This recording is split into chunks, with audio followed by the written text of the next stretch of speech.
Apa kira-kira nih yang akan terjadi di dalam persidangan itu nanti? Ya, ya itu sepakat saya kalau ini memang dipaksakan. Sebenarnya Barreskrim ini udah kalah malu sebenarnya.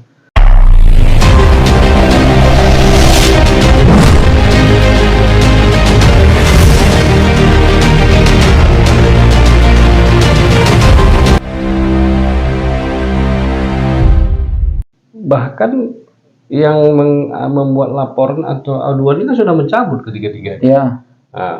Mencabut laporan mereka terhadap Panji Gumilang.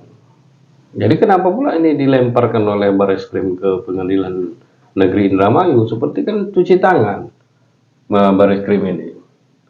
Karena ketiga pelapor itu sudah mencabut. Dan mungkin Barreskrim ini mungkin malu mereka kalau mengatakan kasus ini sudah selesai dengan restoratif justice atau kasus ini dinyatakan tidak lengkap SP3.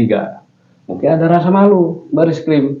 Kalau dari awal sudah digembar-gemborkan bahwa dia melakukan penistaan agama, kok tiba-tiba kasusnya dihentikan gitu. Jadi itu penilaian apa secara pribadi ya kan. Jadi tidak profesional jadinya kepolisian kita. Jadi udahlah biar ini selesai, disidangkanlah di Indramayu gitu, dengan beralasan karena kejadiannya di Indramayu, disidangkan di Indramayu. Nah itu, jadi yang terjadi kemungkinan di pengadilan, ya abang yakin akan bebas beliau, ya kan? Nah hakim akan menyatakan bahwa beliau tidak bersalah, dibebaskan dari segala macam tuntutan, gitu. Nah cuman ada lagi nih satu kasus. Tidak pidana pencucian uang. Itu tadi. Ya. Itu gimana Bang?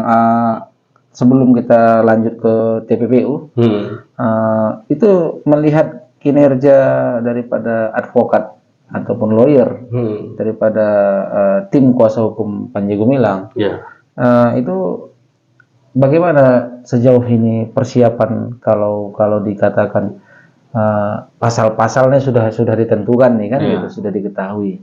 Nah, apakah kira-kira apa yang telah dilakukan oleh tim kuasa hukumnya itu memang sudah pas atau memang masih ada yang kurang? Mengingat belakangan ini kita kemarin buat video juga Bang, bahwasanya kayaknya ada yang ganjil, ada yang mengganjal di di pikiran kita. Kenapa ya seolah-olah kuasa hukum ini kok nggak banyak bergerak? Kuasa hukum ini nggak seperti biasa gitu, yang berkoar-koar mungkin mencari dukungan atau istilahnya mengkabarkan kepada halayak ramai supaya didengar oleh publik umumnya gitu. Bagaimana Bang? Ya kita sayangkan juga pihak dari Al Zaitun atau Panji Gumilang ya kan, yang memilih lawyer atau pengacara atau kuasa hukum yang seperti itu modelnya. Tidak nampak kinerja mereka betul-betul. Bahkan kemarin itu kan semacam ada saran mungkin bahwa pencabutan terhadap tuntutan kepada Anwar Abbas itu kan, yang berarti ternyata ya walaupun Anwar Abbas itu sudah dituntutan bukti perdata oleh Panji Gumilang sudah dicabut, dia tidak punya efek, ya kan? Tidak punya efek, tetap aja kasus ini berjalan. Mungkin dulu harapannya ketika kasus Anwar Abbas itu dicabut gugatannya, selesai juga masalah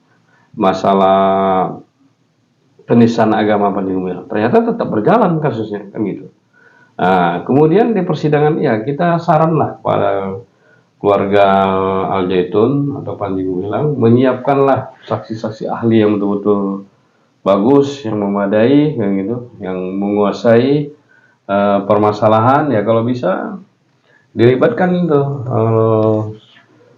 ketua lembaga Bahsul Masail PBNU Jakarta. Karena juga gini Bang, karena juga aku melihat Bang, kita juga kayaknya boleh saja ada mencurigai ya, atau mengkhawatirkan. Nampaknya memang pemerintah atau dalam hal ini bukan pemerintah, apa sih namanya, pihak yang menangani kasus ini, kepolisian atau pihak penuntut, itu kayaknya memanfaatkan opini, memanfaatkan opini umum yang kira-kira stigma yang negatif itu mereka kumpulkan seolah menjadi power kekuatan untuk menjatuhkan hukuman kepada Syekh Panji Gumilang. Iya. Nah, itu gimana Bang sejauh ini? Itu yang terasa kita di masalah tindak pidana pencucian uang itu. Nah, Oh gitu ya. ya, menggiring pada opini kan. Kita ke situ, kita bahas ke situ atau Ya itu kan ada yang cerita bahwa dana yang 73 miliar yang dipinjamkan oleh yayasan yang dimiliki oleh Syekh Panji Gumilang itu sendiri, yang itu dipinjamkan kepada oleh J-Trans ya, itu ketika dana tersebut sudah masuk ke dalam rekening daripada yayasan, lalu uang tersebut dipindahkan ke dalam rekening pribadi atas nama Panji Gumilang. Nah, ini yang disangkakan, ini yang dijadikan sangkaan pencucian uang, money laundry. Ini kan agak aneh nih Bang, ganjil Bang, itu kemana? Iya, iya memang kalau menurut orang yang ahli masalah hukum tindak pidana pencucian uang itu nggak termasuk kan, karena kan logika dasarnya pencucian uang. Kenapa uang itu dicuci? Karena uang itu kotor, gitu. Uang itu kotor dari karena tindak pidana pencucian uang ini kan delik lanjutan dari kasus awal, tindakan kejahatan awal. Kenapa uang itu dicuci? Karena uang itu kotor didapat karena dasar kejahatan, umpamanya korupsi, atau penjualan narkoba, atau pencurian, atau penggelapan, gitu kan?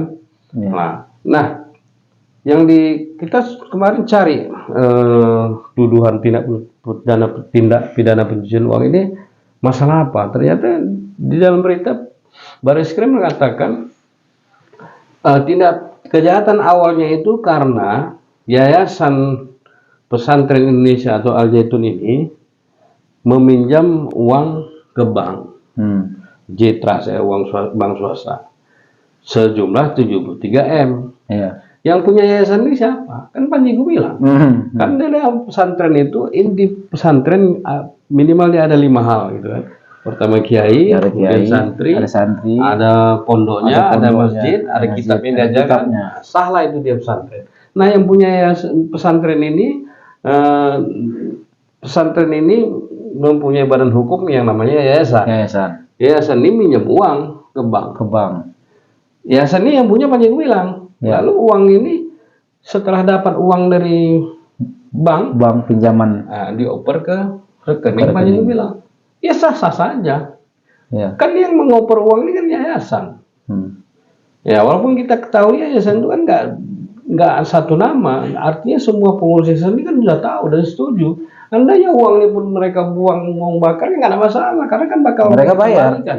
Mereka kembalikan itu uangnya. Nah ternyata itu tahun 2019 dan mungkin sudah selesai pembayarannya. Ini yang dinyatakan oleh polisi sebagai penggelapan.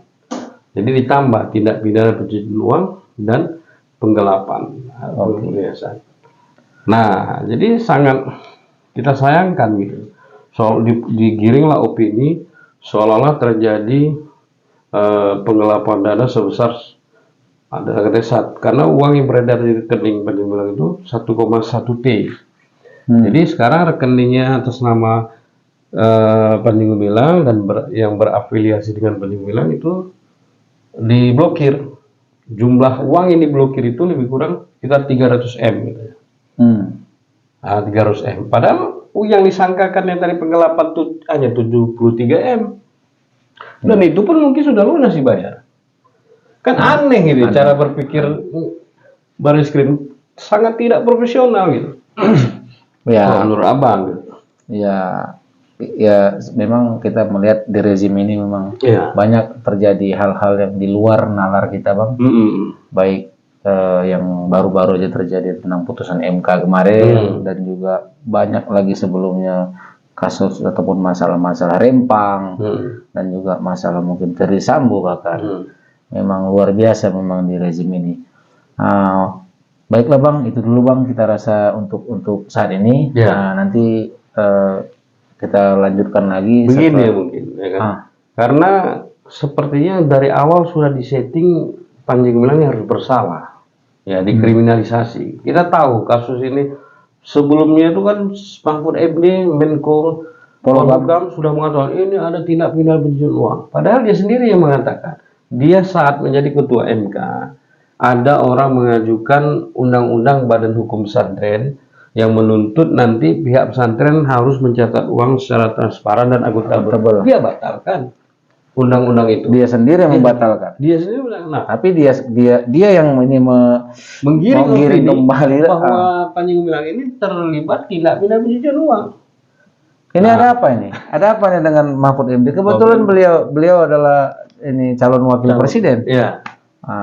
Nah, dari PDIP ya, yang dicalonkan dengan bersama Ganjar. Nah, kemudian ya Maruf Amin lagi sebagai sekarang ini masih aktif. Wakil Presiden Republik Indonesia.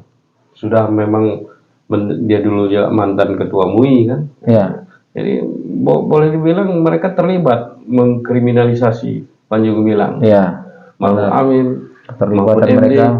Ridwan Kamil. Nah, karena Ridwan Kamil yang membentuk tim di Jawa Barat untuk memeriksa Panji Gumilang. Oke ya, itu dulu Bang ya. Oke. Ya. Oke lah, baiklah kawan-kawan. Demikian diskusi singkat kita perihal tentang perkembangan kasus yang dialami oleh Syekh Panji Gumilang ya Bang ya. Untuk berikutnya kita akan nantikan proses lanjutan daripada persidangan yang akan dijalani dan dilewati oleh Syekh tentunya. Mudah-mudahan segala sesuatunya berjalan dengan lancar, berjalan dengan sesuai yang diharapkan. Kita akhiri dengan wabillahi taufiq wal hidayah. Assalamualaikum warahmatullahi wabarakatuh. Waalaikumsalam. Salam persatuan. Ahad.